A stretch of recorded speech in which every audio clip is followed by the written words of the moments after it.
Hello everyone and welcome back to my YouTube channel.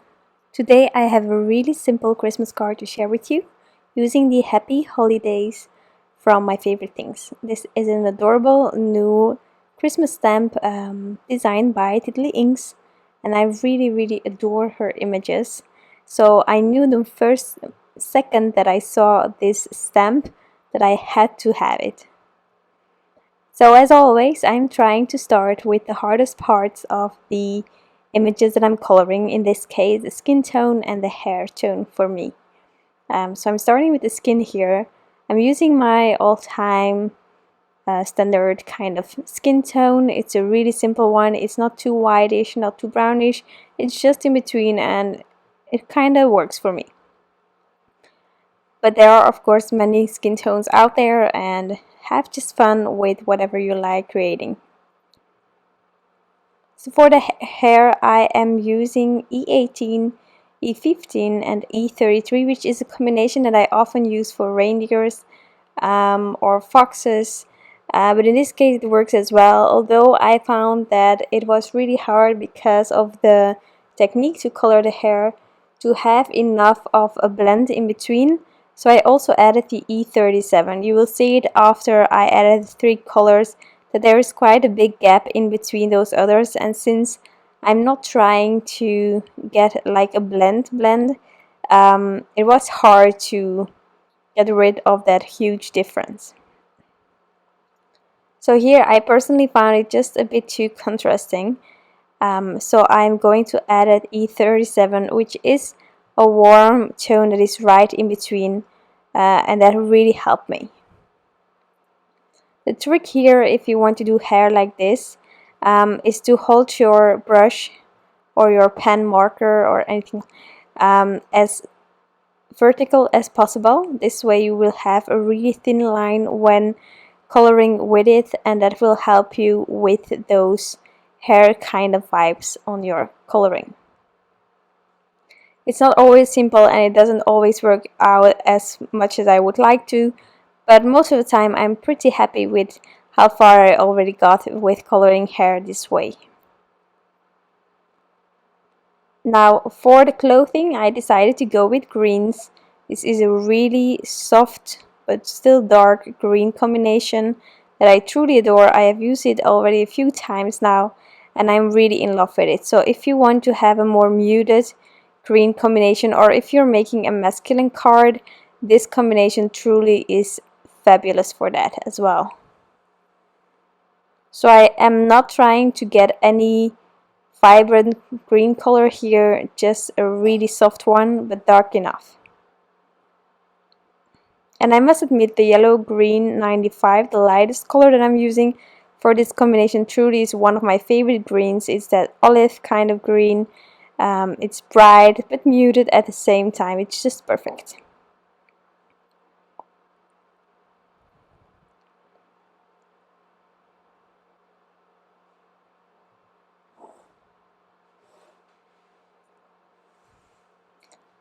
For the other accessories I will use some reds, just to keep it in the Christmas kind of mood.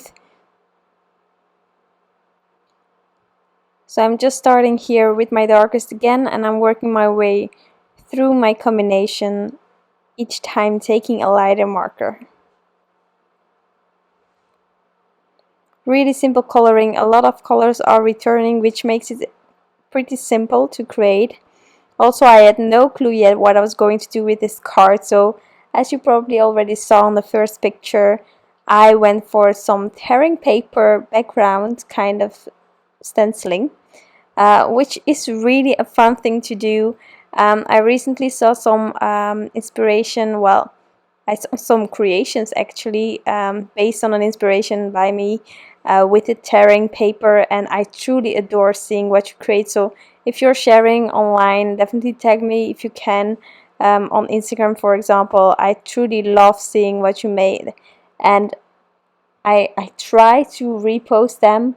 I was really excited seeing the other creations that can be made just from starting with the same idea and working from there, creating something of your own. And truly it was amazing. So I hope that you saw creation. I cannot recall anymore, and I'm really sad about that. But it really was lovely. So if I'm like shouting out to you, you know I'm mentioning you. In the past days, a couple of things happened, so I'm a bit behind with everything. I got surgery for my appendix. I don't know if it's the same in English, but I think so.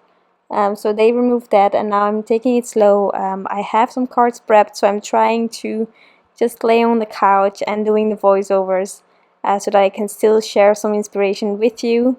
And as soon as I'm recovered, I will create some more cards to inspire some more. But in case that things, well, go a bit slower than normal, I have some things prepped, but I really just need to take it slow, and whenever I can, I will do some voiceovers and share things with you as soon as possible.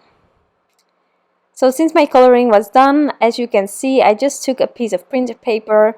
Whenever I do this, I start all over again, because it can be that you're using completely different colors for the tearing, and so I don't want to smudge or transfer the other color that I used in any way.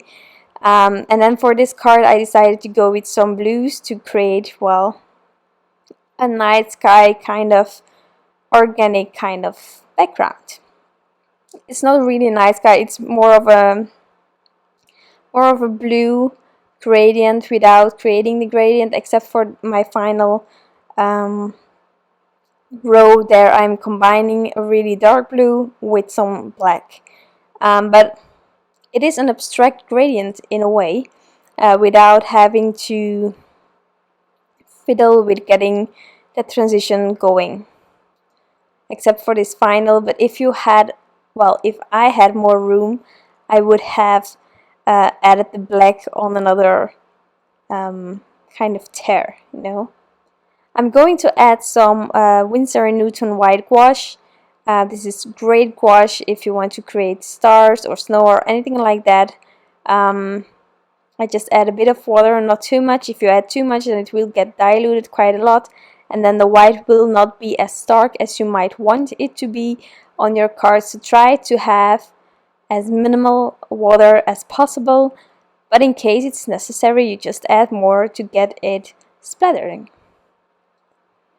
So in case I want to represent well, snow, I most of the time try to also add it to critters. I don't know here whether I still added it. Yes, I did. So here I'm also splattering a bit. I don't try to overdo it, but I'm just trying to add a bit, because snow is going everywhere, even in front of your face. So don't be scared to do that. You don't have to. In the beginning I was scared to do that and I didn't do it, but this year I'm going for it with the splatters, and I am really loving it. So I'm just adding a ton of thin foam squares, and then I will first add my sentiment. For the sentiment, I went with one from the stamp set.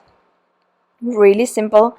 I'm going to stamp it next to the girl and add the girl offset. You can also center the girl and add like the sentiment underneath, or if you wanted to heat emboss it, you can heat emboss it in one of the layers of the blues, and then make sure that you splatter around that sentiment. Anything truly is possible, but I know for myself that I'm trying to avoid still doing some heat embossing once there are already splatters on top of my background. When they are white, sometimes it can really interfere with your sentiment, so I'm trying to avoid that. I'm going to add the panel to my card base here, and then I will add that lovely girl on top.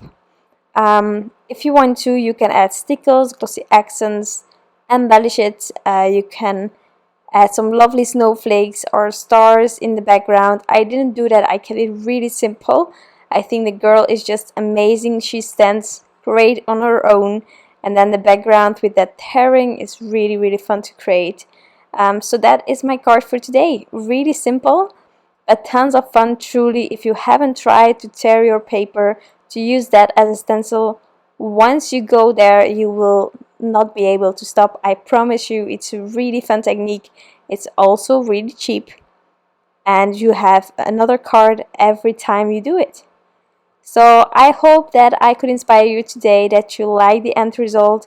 Of course that you will try something similar. Share it, tag me if you can. I would love to see it, and I want to wish you all an incredible day, and I'll be back soon with some new craft inspiration. Bye!